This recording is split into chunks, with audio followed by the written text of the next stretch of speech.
Hello मेरे प्यारे बच्चों, अभी भी केमिस्ट्री रट रहे हो? You know what, you don't need to just memorize only chemistry. You know why? Because chemistry is interesting and easy to understand as well.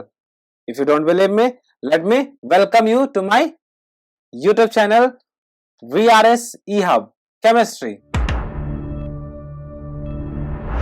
And आपको पता हो कि जो केमिस्ट्री है वो काफी इंपॉर्टेंट है, बहुत सारे एग्जाम्स में पूछे जाते हैं. जैसे कौन कौन से एग्जाम्स है?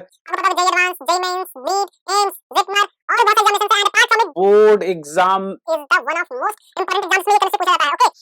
सो आगे बढ़ते हैं और मैं अपने बारे में बताता हूं, क्योंकि मैंने बोला कि chemistry is interesting as well as easy to understand. तो क्या आपको मेरे बात पे भरोसा करना चाहिए या नहीं करना चाहिए? Okay, so let me give a brief intro about my self. So this is me, Vikas Kumar. VKH sir. So I was popular as VKH sir at Kota. Okay, and I was chemistry lecturer there. ये still अच्छा नहीं लगा था, इसको मैंने घुमा दिया. Okay, so मैं अपने बारे में बता रहा था. तो I was student of Super 30 batch 2010-2012. Super 30 आप सबको पता होगा. Okay, नहीं पता है तो एक और मूवी देखना. That's a worth watch movie. ठीक है, एक आइडिया मिल जाएगा सुपर 30 क्या है. And after super 30 I have completed my graduation from NIT Rourkela. Most of you know what is NIT.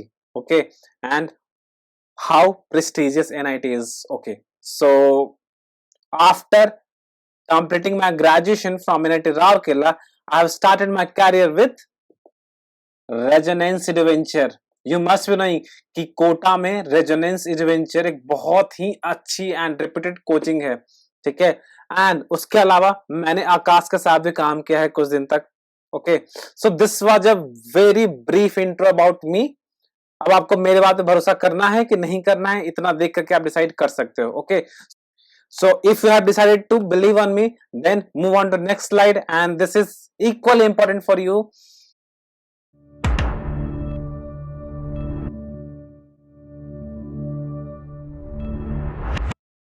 तो ये है मोल कंसेप्ट का कंटिन्यूएशन पार्ट, और आज हम इसमें पढ़ने वाले हैं वन ऑफ द मोस्ट, क्या, the most important topic, that is Y map. अगर जो ये समझ में आ गया, इसका मतलब कि मोल कंसेप्ट का जो जितने भी, जैसे क्या बोल सकते हैं, बेसिक जो कैलकुलेशन है वो कैसे कर रहे हैं, कहाँ पे क्या करना है, नंबर ऑफ मोल से मास, मास से वॉल्यूम, वॉल्यूम से मास, मोल्स, कुछ भी हम निकाल सकते हैं. ओके, तो ये पार्ट इंपॉर्टेंट होने जा रहा है. इस पार्ट के ऊपर ध्यान से देखना.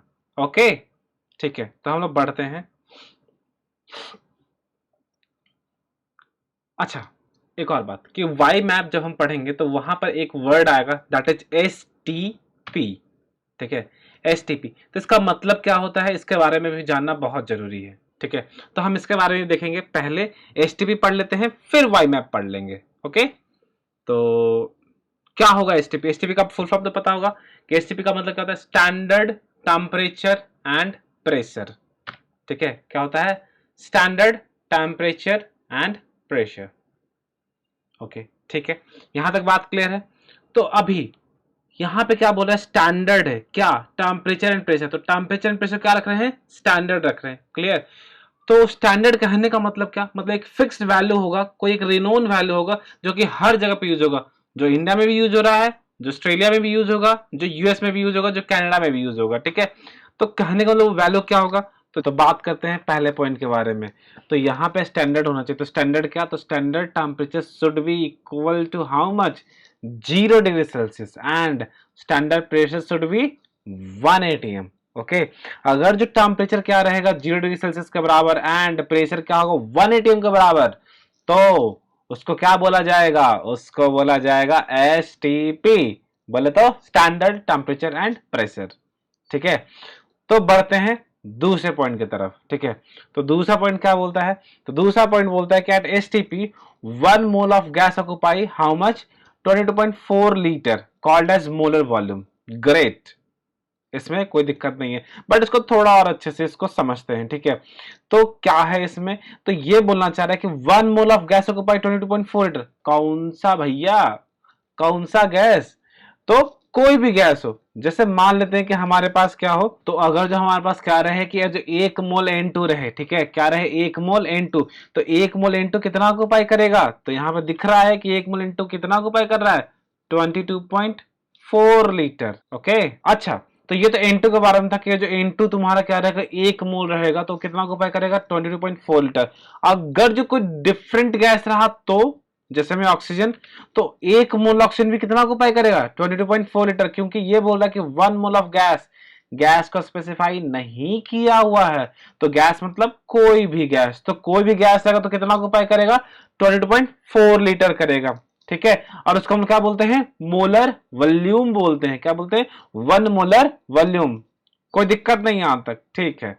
तो 1 mole of any gas will occupy how much 22.4 litre, ये तो फिक्स है भाई, ठीक है। ये N2 रहे या फिर O2 रहे या फिर CO2 रहे या फिर NO2 रहे या फिर SO2 रहे, कोई भी गैस, जो भी गैस जानते हो क्या करेगा 22.4 लीटर ही होगा जब वो 1 मोल होगा। और 1 मोल का मतलब तुम जानते हो ना, good, yes exactly, 6.02 × 10⁻23 particles. Okay, तो हम बढ़ते हैं नेक्स्ट पॉइंट की तरफ। तो नेक्स्ट पॉइंट हमें बोल रहा है कि एवोगाड्रो हाइपोथेसिस। हाँ, तो एवोगाड्रो हाइपोथेसिस क्या बताते हैं, तो ये बताते हैं कि at the same temperature and pressure, क्या करना है, temperature same and pressure same, ठीक है, same temperature and pressure, equal volume of gas have same number of particles. तो equal volume of gas have same number of particle. देखो अभी तक जो हम समझे उसी को हम उल्टा लेके चलते हैं, ठीक है। बोल रहा है कि have same number of particles, तो हम यहाँ पे बोल देते कि हमारे पास कह रहे एनी नंबर ऑफ पार्टिकल है, तो उसका वॉल्यूम वो कितना होगा, 1 मोल होगा, 1 मोल होगा तो कितना होगा 22.4 लीटर, मतलब कि इक्वल वॉल्यूम ऑक्यूपाई कर रहा है। बात समझ में आ रहा है कि सेम टेम्परेचर एंड प्रेशर, तो हम लोग यहाँ पे टेम्परेचर एंड प्रेशर कितना लिए, तो temperature is how much 0 degree Celsius, इसको हम स्टैंडर्ड माने, and pressure is how much 180, इसको हम स्टैंडर्ड माने हैं, ठीक है, ठीक। तो यहां पे 1 मोल N2 will occupy how much 20.4 litre, इसमें जो नंबर ऑफ पार्टिकल्स इन्वॉल्व होंगे वो कितने होंगे, तो that will be equal to 6.022 into 10⁻23 particles होंगे, ठीक है, Na पार्टिकल्स के बराबर। इसमें भी क्या होगा, इसमें भी सेम नंबर ऑफ पार्टिकल्स होंगे, how much, same 6.022 into 10⁻23 particles. Clear यहां तक, ठीक है, कोई दिक्कत नहीं है, बहुत बढ़िया, ठीक है। तो हम बढ़ते हैं आगे नेक्स्ट स्लाइड की तरफ, ठीक है। तो यहां पर पॉइंट क्लियर है कि हम लोग यहाँ पे 0 डिग्री सेल्सियस और 180 टेम्परेचर रहेगा तो उसको हम क्या बोलते हैं, STP बोले तो स्टैंडर्ड टेम्परेचर एंड प्रेशर, ठीक है।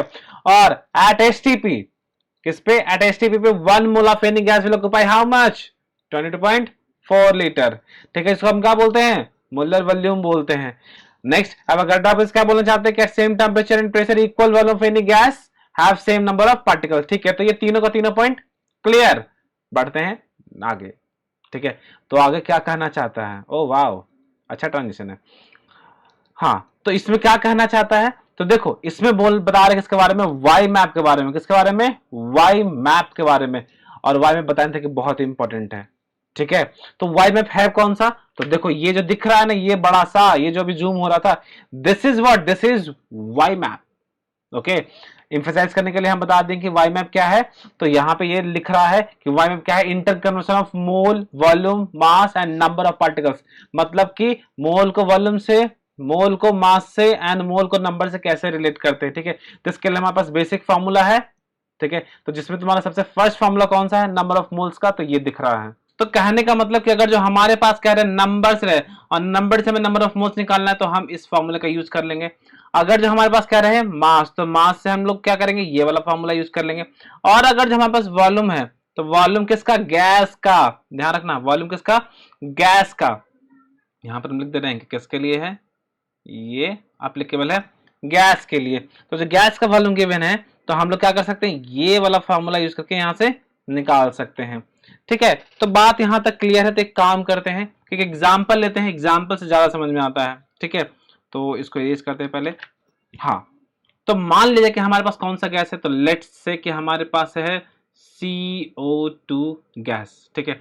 और CO2 हमारे पास गैस क्या है, तो बोल दे कि हमारे पास कितना है 3.022 into 10⁻23 CO2 मॉलिक्यूल्स है, ओके। तो अब हमारे पास जब इतने मॉलिक्यूल्स है, हमें क्या निकालना है, नंबर ऑफ मोल्स निकालना है, ठीक है। तो नंबर ऑफ मोल्स, तो number of moles of CO2, उसको हम ऐसे डिनोट कर सकते हैं कि number of moles of CO2। तो number of moles of CO2 will what, according to formula given number of entities, तो given number of entities is 6.02 × 10⁻23, तो क्या होगा 3.02 × 10⁻23, तो क्या होगा, तो हम लोग यहां पे लिख देंगे कि 3.022 इंटू 10⁻23। अच्छा, और एक मोल में कितने particle, Na particle, Avogadro constant के बराबर, तो हम लोग क्या करेंगे, इसको डिवाइड कर देंगे किससे, 6.022 इंटू 10⁻23 से, तो ये कितना आ जाएगा, ये आ जाएगा 1/2। ठीक है, तो number of moles of CO2 कितना आया, हाफ। ओके, तो नंबर हमारे पास कितने थे, तो नंबर था हमारे पास 3.022 इंटू 10⁻23। इससे हमारे पास नंबर, इससे हमारे पास मोल्स कितना आ गया, तो हाफ मोल आया। ठीक है, तो हम बताए थे कि नंबर से वॉल्यूम हम लोग डायरेक्ट नहीं जा सकते हैं, ठीक है, बट हमारे पास क्या है, मोल्स है, तो मोल से हम लोग वॉल्यूम जा सकते हैं। तो हमको पता है यहाँ पे कि number of moles equal to what, given volume of substance, किसमें, लीटर में, डिवाइड बाय 22.4 लीटर। तो मान लिया कि हमें लीटर में ही निकालना है, किसके लिए, गैस के लिए। ये बेसिकली किसके लिए एप्लीकेबल है, तो गैस के लिए। ठीक है, ध्यान रखना, तो हाफ मोल है, तो number of moles is what, यहां पे ऐसे लिख सकते हैं कि नंबर ऑफ मोल्स किसका, CO2 is equal to given volume divide by 22.4। ठीक है, तो यहां से लिख सकते हैं कि वॉल्यूम, जो गिवन वॉल्यूम होगा वो क्या होगा, तो वॉल्यूम बेसिकली, तो volume is equal to number of moles of CO2 into 22.4। तो हम लोग यहाँ पे क्या करेंगे, तो हम लोग देख सकते हैं यहाँ पे कि क्या हो जाएगा, number of moles of CO2 is how much, half moles, तो हाफ मोल्स इनटू 22.4, ये क्या हो जाएगा, हाउ मच, 11.2 लीटर। ठीक है, कोई दिक्कत नहीं है ना, ठीक है, दिख रहा है, देख लो कितना आया, 11.2 लीटर आ गया।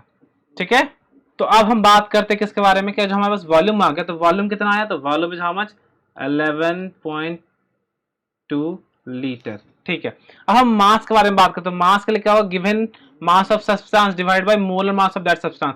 तो ये CO2 का मोलर मास कितना होता है, तो मेरे को पता है कि कार्बन का मास इज 12 प्लस ऑक्सीजन का मास इज हाउ मच, 32। ठीक है, तो ये कितना हो जाएगा, 44 ग्राम। ठीक है, तो कितना आ गया, 44 ग्राम आ गया, क्या इसका मोलर मास, किसका, CO2 का मोलर मास आ गया। ठीक है, तो अब हम यहाँ पे फॉर्मूला यूज कर लेते हैं, तो फॉर्मूला क्या बता रहा है, तो फॉर्मूला ये बोल रहा है कि number of moles is how much, half is equal to given mass है, तो मास को हम लोग क्या करते हैं, m मान लेते हैं, स्मॉल m। ठीक है, given mass upon molar mass, तो molar mass is how much, 44। तो basically m is equal to क्या हो जाएगा, तो m is equal to 44 into 1/2, तो ये कितना आ जाएगा, 22 ग्राम। तो मतलब कि हमारे पास इसका जो मास आया, मास कितना है, 22 ग्राम है। ठीक है, तो दिख रहा हो कि हम लोग क्या कर रहे हैं, हम लोग नंबर से डायरेक्ट नहीं निकाल पा रहे हैं, बट नंबर से हम लोग क्या निकाले, मोल्स, नंबर से क्या निकालिए, मोल्स निकाली, तो मोल्स कितना आया, हाफ मोल आया। तो इस हाफ मोल का जो हम लोग मास निकाले, तो मास कितना आया, 22 ग्राम्स आया। ठीक है, और अगर जो हम लोग वॉल्यूम निकाले, तो वॉल्यूम कितना आया, तो वॉल्यूम आया हमारे पास कितना, 11.2 लीटर। ठीक है, कोई दिक्कत नहीं है ना। ठीक है, तो नंबर से हम लोग क्या निकाले, मोल्स, तो फिर मोल से हम लोग क्या निकालिए, मास, तो मास कितना है, 22 है, ध्यान से देखना। ठीक है, तो लिखा हुआ इरेज करते हैं और इसको थोड़ा एक और तरीके से समझते हैं। ठीक है, इसको और अच्छे से फील करते हैं कि ये है क्या। तो बेसिकली देखो कि यहाँ पर हम क्या बोले कि नंबर, वॉल्यूम, मास, मोल। ठीक है, तो इसको एग्जाम्पल, इसको रिलेट करते हैं किससे, डजन से। लेट से कि हमारे पास क्या है, डजन, तो एक डजन का मतलब पता है ना, एक dozen is equal to how much, 12।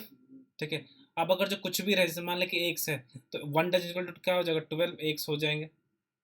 ठीक है, और लेट से कि हमारे पास क्या है, 60 एक्स गिवन है, 60 एक्स गिवन है हमारे पास। ठीक है, और हमें ये फाइंड आउट करना है कि टोटल नंबर ऑफ डजन कितने होंगे। ठीक है, तो number of dozen is equal to how much, हमको क्या करना पड़ेगा कि एक डजन में जितने होते हैं उसको हमको इसको डिवाइड कर देंगे, तो बेसिकली कितना हो जाएगा 60 डिवाइडेड बाय 12, यानी कितना आ जाएगा 5 डजन।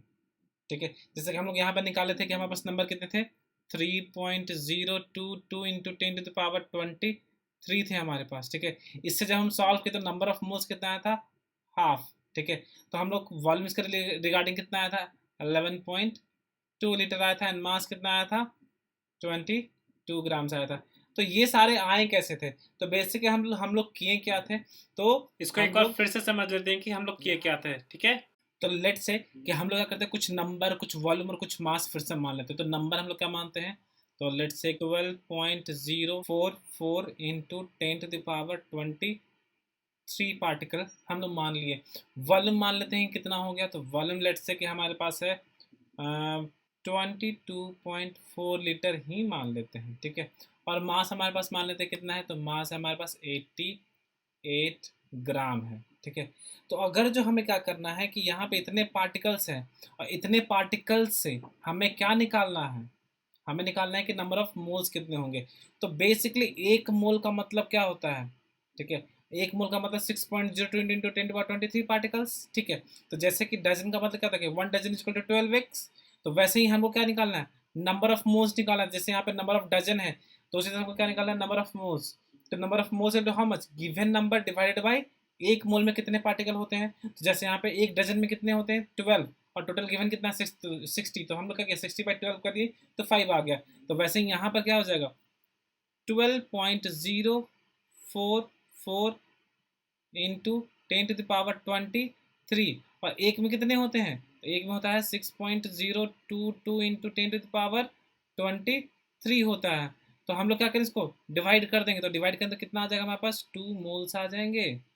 बात समझ में आ रहा है कि जैसे यहाँ पे क्या था कि 60 गिवन था, तो वैसे हमारे पास क्या है 12.044 गिवन है। ठीक है, ये 44 है, तो 12.44 गिवन है, और एक मोल में कितने पार्टिकल, तो एक मोल में 6.022 इंटू 10⁻23 पार्टिकल्स। जैसे कि एक डजन में कितने होते हैं 12, तो वैसे ही हम लोग यहाँ पे इसको सॉल्व किए, हमारे पास 2 मोल्स आ गया। क्लियर है ना। ठीक है, अब अगर जो मान लेते हैं कि हमारे पास क्या है 22.4 लीटर गिवन है, तो एक मोल में कितने लीटर 22.4। ठीक है, जैसे कि एक डजन में कितना होता है 12x, तो उसी तरह से अगर जो हम बोलते हैं कि हमारे पास नंबर ऑफ मोल्स कितने आएंगे, तो number of moles is equal to how much, तो टोटल गिवन कितना है, तो टोटल गिवन इज 22.4। ठीक है, और एक में होता कितना है 22.4, उसको डिवाइड कर देंगे क्या आ जाएगा 1। तो बेसिकली ये हमारे पास क्या आ गया नंबर ऑफ मोल्स आ गया। कोई दिक्कत नहीं यहाँ तक। ठीक है, अभी यहाँ पे देख लेते हैं कि इसमें क्या है कि मास कितना गिवन है 88 ग्राम, बट एक मोल का मास कितना होना चाहिए, एक मोल का मास कितना होता है CO2 का 44 ग्राम, ऑलरेडी देख चुके हैं। ठीक है, तो जैसे यहाँ पे क्या है कि गिवन नंबर है 60, तो हमारे पास गिवन मास कितना है 88, तो हम लोग क्या करेंगे 88 कर देंगे। ठीक है, डिवाइड बाई यहाँ पे एक डजन में कितने होते हैं 12 यूनिट, तो यहाँ पे एक मोल का मास कितना 44 ग्राम। ठीक है, तो हम लोग क्या करेंगे यहाँ पे इसको सॉल्व करते कितना आएगा हमारे पास 2 मोल्स आ जाएगा। ठीक है, क्या आएगा 2 मोल्स आ जाएगा। क्लियर है। तो अगर जो हमारे पास क्या है नंबर्स गिवन है, तो हम नंबर से क्या कर सकते हैं मोल्स निकाल सकते हैं। अगर जो हमारे पास वॉल्यूम गिवन है तो वॉल्यूम से भी हम मोल्स निकाल सकते हैं। ठीक है, मास गिवन है तो मास से भी मोल्स निकाल सकते हैं। ठीक है, बट एक चीज़ ध्यान रखना, ठीक है, कि नंबर से डायरेक्ट वॉल्यूम नहीं निकलेगा, तुमको सबसे पहले क्या करना पड़ेगा नंबर से पहले तुमको मोल्स निकालना पड़ेगा, और जो नंबर गिवन है तो नंबर से मोल्स निकालना पड़ेगा, फिर इस मोल से तुम चाहो तो तुम वॉल्यूम भी निकाल सकते हो और इससे तुम मास भी निकाल सकते हो। क्लियर है। ठीक है, और जब मास गिवन है तो मास से तुम क्या कर सकते हो सबसे पहले मोल्स निकालोगे, और फिर जो मोल्स निकल गया तो उससे क्या निकाल सकते हो वॉल्यूम, और या फिर नंबर्स निकाल सकते हो। ठीक है, तो कैसे, ठीक है, तो एक काम करते हैं इसको इरेज करते हैं बेसिकली। तो यहाँ पे दिख रहा है मेरे को कि अगर जो हमारे पास मोल्स गिवन है तो लेट से कि हमारे पास क्या है 1 मोल गिवन है। ठीक है, तो 1 मोल है तो 1 मोल का वॉल्यूम कितना होगा 22.4 लीटर। कैसे पता चला, तो इसको मल्टीप्लाई किए, क्या किए 22.4 से हम इसको क्या किए मल्टीप्लाई किए। समझ में आ रहा है, जैसे यहाँ पे लिखा हुआ है कि 20.4 से मल्टीप्लाई किए, तब हमारे पास क्या आ गया वॉल्यूम आ गया। अगर जो हमारे पास 22.4 लीटर गिवन है तो इसका मतलब क्या हो जाएगा डिवाइड कर देंगे तो हमारे पास एक मोल आ गया। अगर जो हमारे पास 22.4 लीटर है तो उसको डिवाइड कर देंगे से 22.4 से, तो क्या आ जाएगा 1 आ जाएगा। तो बेसिकली क्या आ गया 1 मोल्स आ गया ना। तो हम लोग क्या किए डिवाइड किए हैं, क्या निकालने के लिए मोल्स निकालने के लिए। ठीक है, नेक्स्ट हम देखते हैं कि अगर जो हमारे पास क्या रहे कि अगर हमारे पास मास गिवन है तो मास में क्या निकालना है मोल्स, तो हम लोग इसको क्या करेंगे डिवाइड करें। जैसे हम लोग क्या किए थे 88/44 कर दिए थे, तो यहाँ पे 88 गिवन है उसको हम डिवाइड किससे किए थे 44, दैट इज मोलर मास से। तो हमारे पास क्या आ गया था मोल्स आ गया था। ठीक है, कोई दिक्कत नहीं। और अगर जो हमारे पास क्या रहे कि जो मोल्स है तो एक मोल है तो एक मोल का मास कितना हो जाएगा 44 ग्राम। कैसे पता चला, तो हम लोग उसको 44 से यानी उसके मोलर मास से मल्टीप्लाई कर दिए थे। ठीक है, अगर जो हमारे पास नंबर्स गिवन है, ठीक है, तो नंबर्स गिवन हमको मोल निकालना तो हम लोग क्या करेंगे डिवाइड कर देंगे। जैसे हम लोग क्या किए थे यहाँ पे 3.022 इंटू 10⁻23 था, उसको हम लोग क्या किए थे डिवाइड किए थे किससे 6.022 इंटू 10⁻23 से। तो हमारा क्या आ गया था हाफ आया था, तो इसका मतलब क्या हो जाएगा कि हाफ हमारा मोल्स आ गया। ठीक है, तो मोल क्या किए हम लोग उसको डिवाइड किए तब हमारे पास मोल्स आया। ठीक है, क्या किए डिवाइड। और अगर जो हमारे पास मोल्स गिवन है तो एक मोल का नंबर कितना होता है ये तो पता ही है 6.022 पार्टिकल्स, तो हम लोग क्या किए मल्टीप्लाई कर दिए। ठीक है, ये पॉइंट क्लियर है। ठीक है, और ये दिख रहा है कि ये कैसा है ये वाई फॉर्म में, इसलिए इसको हम क्या बोलते हैं वाई मैप बोलते हैं। ठीक है, ये कैसा है वाई फॉर्म में है इसलिए इसको वाई मैप बोलते हैं। क्लियर है यहाँ तक। ठीक है, तो हम आगे बढ़ते हैं और एक दो क्वेश्चन सॉल्व करते हैं क्योंकि बिना क्वेश्चन के फिजिकल केमिस्ट्री समझ में आने वाला नहीं है कंसेप्ट। ठीक है, तो ये हमारे पास क्वेश्चन। ठीक है, ये क्वेश्चन जो है इसे बोल रहा है कि हमारे पास क्या है एल्युमिनियम है। ठीक है, एल्युमिनियम मतलब कि एक सैंपल ऑफ एल्युमिनियम है जिसका कि मास कितना दिया हुआ है 54 ग्राम दिया हुआ है। कैलकुलेट करना क्या number of moles of aluminium and number of atoms of aluminium. ठीक है, तो सबसे पहले मोलर मास ऑफ एल्युमिनियम कितना हो जाएगा, तो एल्युमिनियम का मोलर मास कितना होता है 27 ग्राम्स। क्लियर। ठीक है, तो number of moles of aluminium, तो number of moles of aluminium, तो नंबर ऑफ मोल के लिए फॉर्मूला क्या होता है कि number of moles is equal to how much given mass upon molar mass. ठीक है, कोई दिक्कत नहीं यहाँ तक। ठीक है, तो अब जैसे यहाँ पे क्या है कि फर्स्ट पार्ट में हमें क्या निकालना है कि मोल्स ऑफ एल्युमिनियम, तो नंबर ऑफ मोल्स के लिए हम क्या लिखते हैं एन, यहाँ पे simply N number of moles of aluminium is equal to given mass is how much 54 gram, तो 54 divide by molar mass is how much 27, तो क्या हो जाएगा 2 मोल्स। ठीक है, कोई दिक्कत नहीं यहाँ पे कि number of moles of aluminium कितना आ गया 2 मोल्स आ गया। सिंपल है, बहुत बढ़िया। अब एक काम करते हैं कि नंबर ऑफ एटम्स निकालते हैं। ठीक है, सेकंड पार्ट, तो बट सेकंड पार्ट के जाने के सॉल्व करने के पहले हम क्या करते हैं एक चीज़ समझ लेते हैं कि एक मोल अगर जो है पार्टिकल हमारे पास, ठीक है, एक मोल है तो उसमें हमारे पास नंबर ऑफ पार्टिकल कितने होंगे, तो होगा 6.022 इंटू 10⁻23 पार्टिकल्स होंगे। बात क्लियर, कोई दिक्कत नहीं, बहुत बढ़िया। ठीक है, तो एक मोल इक्वल टू 6.022 पार्टिकल्स। ठीक है, तो हमको नंबर ऑफ एटम्स निकालना है, तो नंबर ऑफ एटम्स किसका एल्युमिनियम का, of aluminium is equal to कितना हो जाएगा, तो 2, नंबर ऑफ मोल्स कितना है 2, और एक मोल में नंबर ऑफ पार्टिकल्स कितने हैं, तो 6.022 यानी 6.022 इंटू 10⁻23 पार्टिकल। ठीक है, इसका मतलब कितना हो जाएगा 12.044 इंटू 10⁻23 पार्टिकल्स यानी एटम्स किसके एल्युमिनियम के, यानी इतना क्या हो जाएगा एल्युमिनियम एटम। ठीक है, कोई दिक्कत नहीं यहाँ तक, सिंपल है। केमिस्ट्री का सारा प्रॉब्लम ही सिंपल होता है। ठीक है, इनफैक्ट केमिस्ट्री ही सिंपल है। एक काम करते एक और क्वेश्चन सॉल्व कर लेते, पता ही चल जाएगा। ठीक है, ये हमारा दूसरा क्वेश्चन। तो इसमें क्या बोल रहा है कि sample of CO2 has mass how much 110 ग्राम, यानी इसमें CO2 दिया है तो CO2 का मोलर मास सबसे पहले हमको चाहिए होगा, तो CO2 का molar mass is how much 12 plus एक ऑक्सीजन का मास 16, तो दो ऑक्सीजन का मास 32, यानी कितना हो जाएगा 44 ग्राम हो जाएगा। क्लियर। ठीक है, तो अब नंबर ऑफ मोल्स का फॉर्मूला आपने को पता है कि क्या होता है नंबर ऑफ मोल्स, तो number of moles is equal to what given mass upon molar mass. ठीक है, कोई दिक्कत नहीं, बहुत बढ़िया। ठीक है, तो देखो number of moles equal to what, given mass upon molar mass. अब यहाँ पे हमको क्या निकालना है, number of moles of CO2। तो पहले फर्स्ट पार्ट सॉल्व करते हैं, और फर्स्ट पार्ट बहुत ही सिंपल है कि number of moles of CO2 is equal to क्या हो जाएगा, given mass is how much, 110 gram दिख रहा है यहाँ पे। ठीक है, डिवाइड बाय मोलर मास, तो molar mass is how much, 44 ग्राम। तो कितना आएगा, 2.5 मोल्स। चलो बढ़िया, फर्स्ट पार्ट हो गया सॉल्व। ठीक है, अब सेकंड पार्ट की तरफ बढ़ते हैं। ठीक है, तो सेकंड पार्ट के लिए हमको फार्मूला पता है क्या, कि number of moles is equal to given volume divide by 22.4। तो फॉर्मूला लग लेते हैं कि number of moles of CO2 is equal to what, given volume V मान लेते हैं, डिवाइड बाय 22.4। ठीक है, तो हम इसको क्या कर सकते हैं, इसको इस तरह से लिखा जा सकता है ना कि volume is equal to number of moles of CO2 into how much, 22.4।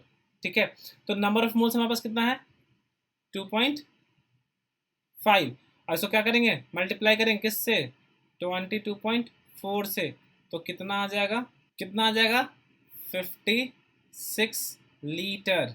ठीक है, कोई दिक्कत नहीं, इसमें सिंपल ही है। चलो बढ़िया बात है, एक काम करते हैं, आप बढ़ते हैं थर्ड वाले की तरफ। क्या बोला कि number of molecules of CO2 निकालना है। ठीक है, तो थर्ड पार्ट में क्या निकालना है, number of molecules of CO2। ये तो बहुत सिंपल है। ठीक है, क्यों, क्योंकि तुमको पता है कि एक मोल में कितने होते हैं, एक मोल में 6.022 इंटू 10⁻23।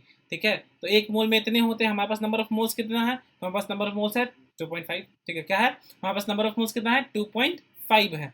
तो हम लोग क्या कर देंगे सिंपली, तो number of molecules, number of molecule is equal to how much, 2.5 into 6.022 into 10⁻23। ठीक है, इतना क्या, इतना CO2 आ जाएगा। क्लियर।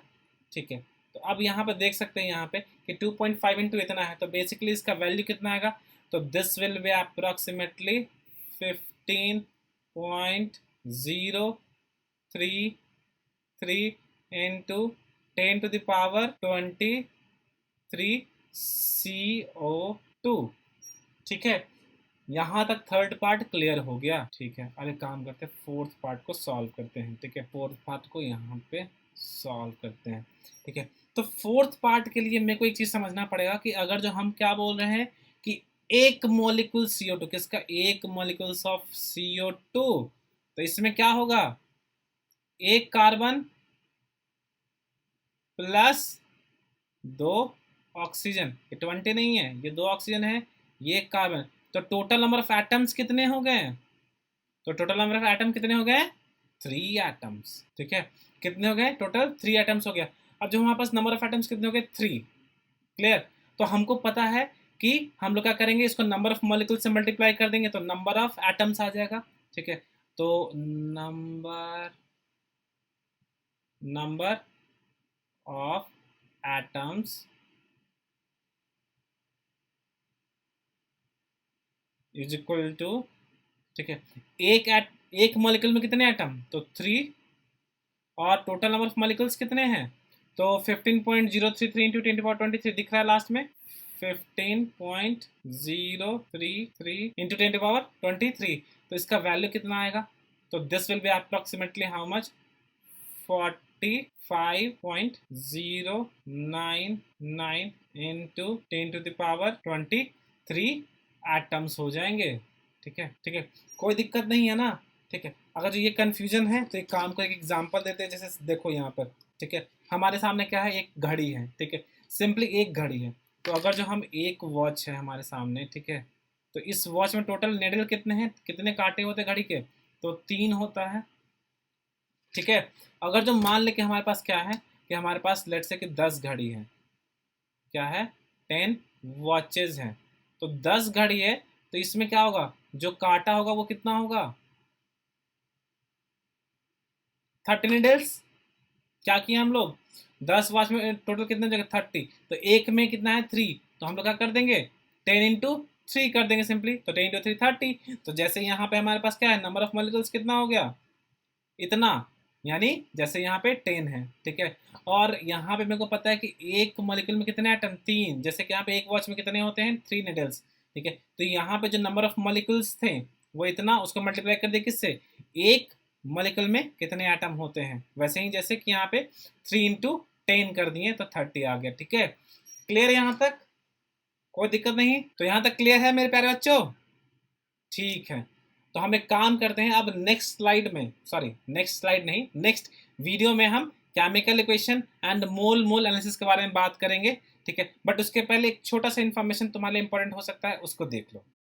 जाते थे मैं आपको एक और बता दूं फिर से कि हम लोगों ने एक ऑनलाइन ऑनलाइन प्लेटफॉर्म लॉन्च किया है, that is VRS eHub, okay. And इसका जो फी है हम लोगों ने क्या रखा है, 1000 पर मंथ रखा है, हम लोगों ने 1000 पर मंथ रखा है। सिंस दिस इज स्टार्टिंग, सो हमने 40% डिस्काउंट रखा है। सो आपको फीस सिर्फ एंड सिर्फ आपको 600 पर मंथ आपको पे करने होंगे, ठीक है। और फ्रेश बैच स्टार्ट हो रहा है, ठीक है। तो ज्यादा स्टूडेंट हम लोग अकोमोडेट कर नहीं सकते, हमारे पास ज्यादा नंबर सीट्स नहीं है, ठीक है। तो ये फर्स्ट कम फर्स्ट सर्विस पे है, ठीक है। तो ये जो प्लेटफॉर्म है उन लोग के लिए बहुत ही हेल्पफुल होगा जो कि वीकर सेक्शन ऑफ सोसाइटी से बिलोंग करते हैं and they really want to prepare for IIT and NEET, so we are there for you, ठीक है। तो ये इंफॉर्मेशन उन तक जरूर पहुंचाना जिनको इनकी काफी ज्यादा जरूरत है। एंड हाँ, और ये आप लोग के लिए एक सप्लीमेंट के जैसा काम कर सकता है अगर आप ऑलरेडी एक कोचिंग इंस्टीट्यूट के साथ ऑलरेडी इनरोल्ड हैं तो, ठीक है, so that you can strengthen your topic, okay.